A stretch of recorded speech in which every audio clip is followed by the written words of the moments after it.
हरियाणा के हिसार जिले में पर्यावरण प्रेमी के नाम से मशहूर रमेश ने पत्नी और 3 बच्चों की हत्या करके खुदकुशी कर ली। उसने एक सुसाइड नोट भी छोड़ा है। मृतक रमेश लोगों के घरों में घुसे सांप, जहरीले जानवर, बिच्छू, जंगली छिपकलियों को पकड़कर जंगल में छोड़ता था। इस काम के लिए वह पैसे नहीं लेता था, लेकिन अब उसके द्वारा उठाए गए कदम से सभी हैरान हैं।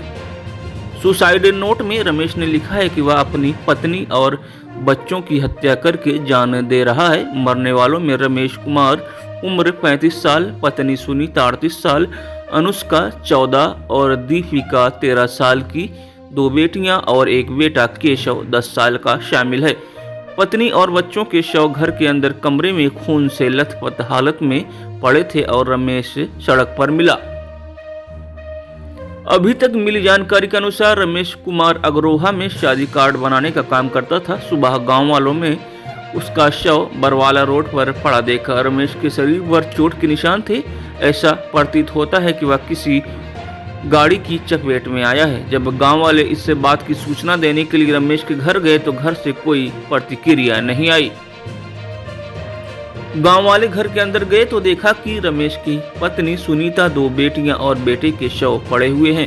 पूरे घर में खून बिखरा हुआ था और सभी के सिर पर भारी हथियार से चोट दी गई थी। गांव वालों ने इसकी सूचना पुलिस को दी। जानकारी मिलते ही अग्रोहा पुलिस मौके पर पहुंची। पहली नजर में ही पुलिस को हत्या करके आत्महत्या का मामला प्रतीत हुआ था। मृतक रमेश ने डायरी में लिखा कि उसने रात को खीर बनाई थी जिसमें सबको नशे की दवाई दी थी। जब रात को सब सो गए तो उसने 1 बजे के करीब सिर में कुदाल मारकर सभी की हत्या कर दी। नशे में होने के कारण कोई हिल भी नहीं पाया और न ही चीख पुकार हुई। फिर सभी के मरने की पुष्टि की। सबकी मौत हो चुकी। यह करीब 2 बजे का वक्त था। पुलिस के अनुसार रमेश ने डायरी में लास्ट 2 बजे का टाइम लिखा। उसकी बाइक घर पर ही खड़ी थी तो वह पैदल ही घर से निकला। करीब 3 किलोमीटर चलकर वह बरवाला रोड पर आया और झाड़ियों में छिपकर बैठ गया। फिर जैसे ही वाहन आया वह झाड़ियों से निकला तो उसकी कमीज फंसकर फट गई। एकाएक वह वाहन के सामने आ गया, लेकिन चालक ने उसे बचाने का प्रयास किया। मौके हालात देखकर लग रहा है कि वाहन चालक ने रमेश को बचाने का प्रयास किया है, क्योंकि सड़क पर 50 मीटर तक टायर रगड़ने के निशान बने हुए हैं। भाई सुनील के अनुसार रमेश सन्यासी बनना चाहता था। वह शादी भी करवाने को राजी नहीं था।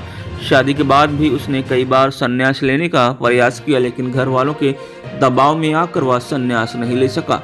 अक्सर वह आसपास के डेरों में घूमता रहता था। उसने कई बार आत्महत्या का भी प्रयास किया, लेकिन परिवार के लोगों ने रोक लिया।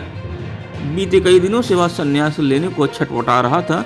पर्यावरण प्रेमी होने और संन्यास बनने की चाह में उसने अपने घर को भी छोटा मंदिर और चिड़ियाघर जैसा बनाया हुआ था। रमेश ने सुसाइड नोट में यह भी लिखा है कि उसके रास्ते में उसके बीवी बच्चे आ रहे थे और वह संन्यास लेना चाहता था।